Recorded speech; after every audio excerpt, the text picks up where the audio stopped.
ಕಿತ್ತಂಡೂರು ವೆಂಕಟರಾಮ್ ರವರ ಸಾರಥ್ಯದಲ್ಲಿ ನಡೆಯುತ್ತಿರುವ punch TV Kannada ನ್ಯೂಸ್ಗೆ ಸ್ವಾಗತ. ಕೋಲಾರ ಜಿಲ್ಲೆಯ ಶಾಸಕರಿಗೆ ಉಸ್ತುವಾರಿ ಸಚಿವ ಸ್ಥಾನ ನೀಡಬೇಕು.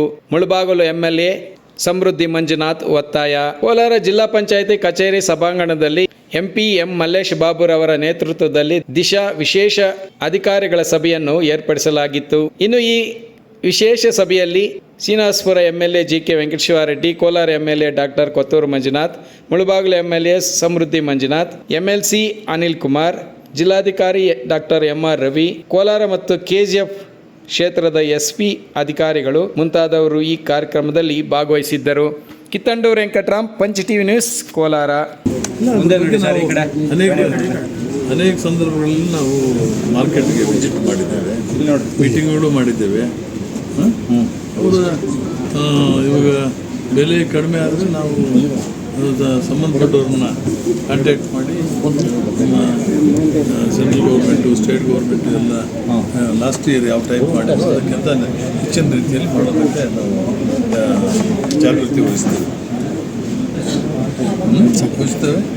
ಈಗಾಗಲೇ ನಾವು ಆ ದಿಟ್ಟಿನಲ್ಲಿದ್ದೇವೆ.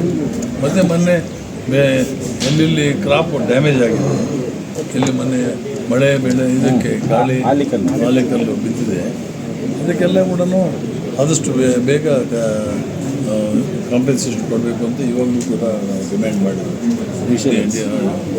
ಅಶ್ಯೂರೆನ್ಸ್ ಕೊಟ್ಟಿದ್ದಾರೆ. ನಮ್ಮ ತಾಲೂಕಲ್ಲೂ ಮ್ಯಾಂಗೋ ಜಾಸ್ತಿ ಕ್ರಾಪ್ ಲಾಸ್ ಆಗಿದೆ ಸರ್ ಮಳೆಗೆ ಮೊನ್ನೆ. ಅಲ್ಲ, ಈ ಡಿಸ್ಟ್ರಿಕ್ಟು ಇಲ್ಲಿ ಎಲ್ಲ ಕಡೆ ನಾನು ಹೇಳೋದು, ಎಲ್ಲ ಕಡೆ ನಮ್ಮ ತಾಲೂಕು ಶ್ರೀನಿವಾಸಪುರದಲ್ಲಿ ಜಾಸ್ತಿ ಎಲ್ಲ ಕಡೆ ಬಿದ್ದಿದೆ.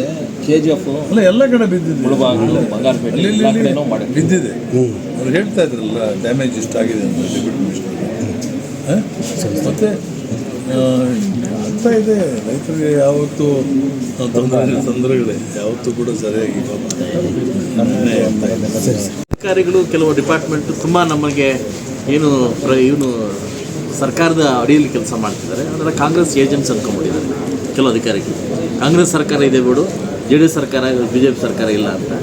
ಸೊ ಇದು ಜಿಲ್ಲೆ ಕುಂಠಿತವಾಗಲಿಕ್ಕೆ ಕಾರಣ ಆಗ್ತದೆ. ಇವತ್ತು ಸಾಕಷ್ಟು ಜಲವಂತ ಸಮಸ್ಯೆಗಳು ಇವತ್ತು ನಮ್ಮ ಮುಂದೆ ಕಾಡ್ತಾ ಇರೋದು ಮ್ಯಾಂಗೋ. ಇವತ್ತು ಟೊಮೊಟೊ ಮ್ಯಾಂಗೋ ನಾವು ಸಪ್ಲೈ ಮಾಡಿ ಬದುಕುವಂಥ ಜನ, ಇವತ್ತು ಕ್ರಾಪು ಇಲ್ಲ, ಮ್ಯಾಂಗೋ ರೇಟು ಇಲ್ಲ. ಇದ್ರ ಬಗ್ಗೆ ಜಿಲ್ಲಾಡಳಿತ ಕುಸಿದಿದೆ, ಅದ್ರ ಬಗ್ಗೆ ನೆಗ್ಲೆಕ್ಟ್ ಮಾಡ್ತಾಯಿದೆ. ಇವತ್ತು ನಾವು ರೈತರ ಪರವಾಗಿದೆ ಅಂತಕ್ಕಂಥ ಸರ್ಕಾರ ರೈತರ ಪರವಾಗಿ ಇಲ್ಲ. ಯಾಕಂದರೆ ಇವತ್ತು ನೋಡ್ತಾಯಿದ್ದೆ, ದಿನ ಬೆಳಗಾದ್ರೆ ಮಾಧ್ಯಮ ನೋಡ್ತಾ ಇದ್ದಾರೆ ಏನು ನಡೀತಾ ಇದೆ ಅಂತ. ಇಷ್ಟು ವರ್ಷ 3 ವರ್ಷ ಒಂದು ಡ್ರಾಮಾ ಇತ್ತು, ಈ ನೆನ್ನೆಯಿಂದ ಇನ್ನೊಂದು ಡ್ರಾಮಾ ಸ್ಟಾರ್ಟ್ ಆಗಿದೆ. ಇವರ ಕಾಳಜಿ, ಸರ್ಕಾರದ ಕಾಳಜಿ ರೈತರ ಪರ ಇರಬೇಕು ಅಂತ ಇವ್ರಿಗಿಲ್ಲ. ಬರೀ ಹೇಳ್ಕೊತಾರೆ ಅಷ್ಟೇ ರೈತರ ಪರ ಅಂತ. ಬಟ್ ಮಾಡ್ತಕ್ಕಂಥ ಕೆಲಸಗಳು ಏನಾಗ್ತಿದೆ ಅಂದರೆ ನೀವೇ ಎಲ್ಲ ಮಾಧ್ಯಮದಲ್ಲಿ ಕಾಣ್ತಾ ಇದ್ದಾರೆ. ಅದರಿಂದ ಏನಾಗಿದೆ, ಜಿಲ್ಲಾಡಳಿತ ಜಿಲ್ಲೆಯಲ್ಲಿ ಕುಂಠಿತವಾಗ್ತಾ ಇದೆ. ಸೊ ಆದಷ್ಟು ಬೇಗ ಎಚ್ಚೆತ್ಕೊಂಡ್ರೆ ತುಂಬ ಒಳ್ಳೆಯದು. ಇಲ್ಲಾಂದರೆ ಜನ ಇನ್ನು ಕೇಳುವ 23 ತಿಂಗಳು ಏನು ಉತ್ತರ ಕೊಡಬೇಕು, ಜನ ಉತ್ತರ ಕೊಡೋಕ್ಕೆ ರೆಡಿ ಇದ್ದಾರೆ. ಸರ್, ನೂತನ ಸಚಿವ ಸಂಪುಟ ರಚನೆ ಆಗಿದೆ. ಈಗಾಗಲೇ ಒಂದು 2 ಸಚಿವರು ಅಸಮಾಧಾನ ವ್ಯಕ್ತಪಡಿಸಬೇಕು. ಮತ್ತು ಇದಕ್ಕೆ ಸಂಬಂಧಪಟ್ಟಂಥ ಅಶೋಕ್ ಅವರಷ್ಟು ವಿಕೆಟ್ ಹಾಕ್ತಿದ್ದಾರೆ.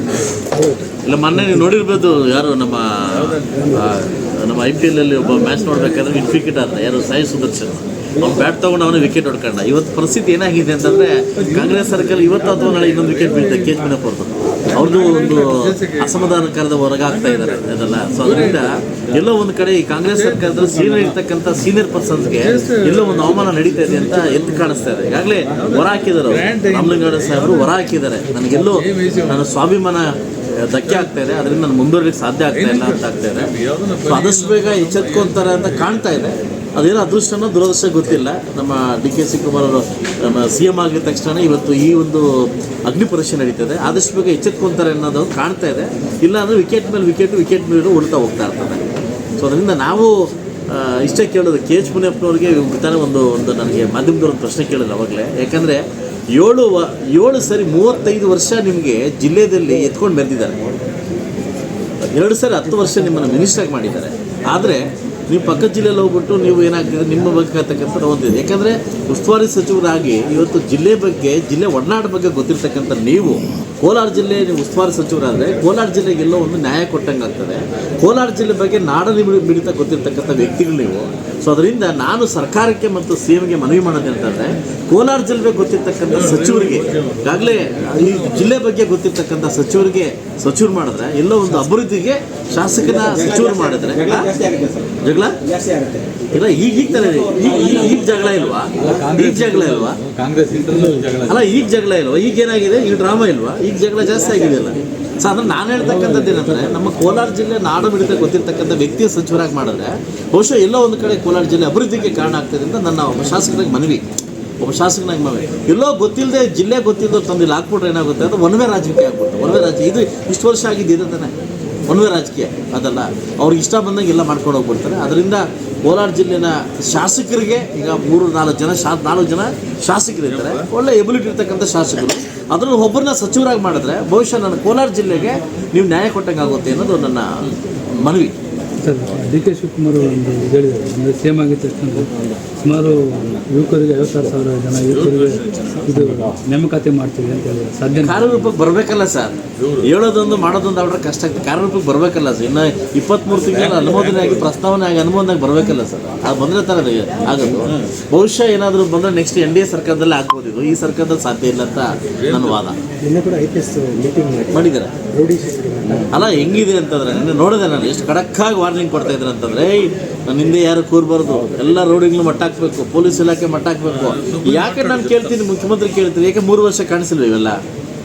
3 ವರ್ಷ ಕಾಣಿಸಿಲ್ವಾ? 3 ವರ್ಷ ಈ ಕಿಂಗ್ ಕ್ವಿನ್ಲು ರೋಡಿಸಮ್ ಕಾಣಿಸಿಲ್ವಾ? ಈಗಲೇ ಕಾಣಿಸ್ತಾ ಅಂದರೆ ತಾಂಡವಾಡ್ತಾ ಇದೆ ಕರ್ನಾಟಕ ರಾಜ್ಯದಲ್ಲಿ. ಇವೆಲ್ಲ ತಾಂಡವಾಡ್ತಾ ಇದೆ. ಬಹುಶಃ ಎಲ್ಲೋ ಒಂದು ಕಡೆ ನಮಗೂ ಹೋಪ್ ಇದೆ, ಇವ್ರು ಬಂದಾದ್ಮೇಲೆ ಕ್ಲಿಯರ್ ಆಗುತ್ತೆ ಅನ್ನೋ ಹೋಪ್ ಇದೆ. ಬಹುಶಃ ಕ್ಲಿಯರಾಗಿ ಹೋಪ್ ಆದರೆ ಜನ ನಿಮ್ಮನ್ನು ಮೆಚ್ತಾರೆ. ಇಲ್ಲ ಅಂತಂದರೆ ಅದೇ ರಾಜ ಅದೇ ಕಥೆ ಆಗ್ಬಿಡ್ತದೆ. ಸೊ ಅದರಿಂದ ಆದಷ್ಟು ಬೇಗ ಕ್ಯಾಬಿನೆಟ್ನ ರಚನೆ ಮಾಡಿ ವರ್ಕ್ ಮಾಡಲಿಕ್ಕೆ ಅವಕಾಶ ಮಾಡಿಕೊಟ್ರೆ ಬಹುಶಃ ಎಲ್ಲೋ ಒಂದು ಕಡೆ ರಾಜ್ಯ ಒಳ್ಳೆ ಮಟ್ಟಕ್ಕೆ ಹೋಗ್ಬೋದು ಅನ್ನೋದು ನನ್ನ ಅನಿಸಿಕೆ. ಏನು ದಿಶಾ ಮೀಟಿಂಗ್ ಏನೋ ಒಂದು ಕಾರ್ಯಕ್ರಮ ಇತ್ತು. ಇದು ಕೆಲವು ನಮ್ಮ ಶಾಸಕರನ್ನ ಒಂದಷ್ಟು ಡಿಪಾರ್ಟ್ಮೆಂಟ್ ಮಾಹಿತಿ ಬಂದಿದೆ.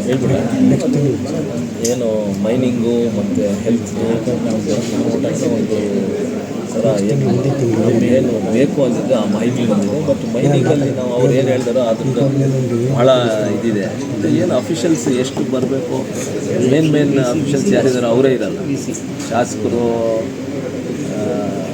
ಇನ್ಚಾರ್ಜ್ ಮಿನಿಸ್ಟ್ರ್ ಏನಿದ್ರು ಅವರು ಎಲ್ಲ KDP ಮೀಟಿಂಗ್ ಅದೇ ಹೇಳ್ತಾರೆ. ದಿಶಾ ಮೀಟಿಂಗಲ್ಲೂ ಒಂದು ಇವತ್ತು ನೋಡಿದಾಗ ಒಂದು 4-5 ಜನ ಆಲ್ರೆಡಿ ಯಾರು ಇರಲಿಲ್ಲ, ಟ್ರಾನ್ಸ್ಫರ್ ಆಗಿ ಹೋಗಿದೆ, ಎಲ್ಲ ಹೊಸಬರು ಬಂದಿದ್ದಾರೆ. ಹೊಸಬರು ಬಂದರೆ ನಾವು ಮಾಹಿತಿ ಏನು ತೊಗೊಳಕ್ಕಾಗುತ್ತೆ? ಏನೋ ಒಂದು ಮಾಹಿತಿ ತೊಗೋಬೇಕಾಗಿತ್ತು. ಹೆಲ್ತ್ ಆದರೂ ಆಗಲಿ ಮತ್ತು ಬೇರೆ JJ ಮತ್ತು ಇವೆಲ್ಲ ಕರೆಕ್ಟಾಗಿ ಮಾಹಿತಿ ಬಂದಿದೆ. ಮತ್ತು ಅವ್ರಿಗೆ ಅಧಿಕಾರಿಗಳಿಗೆ ಏನು ಮಾಡಬೇಕು ಅಂತ ಹೇಳಿದ್ರು.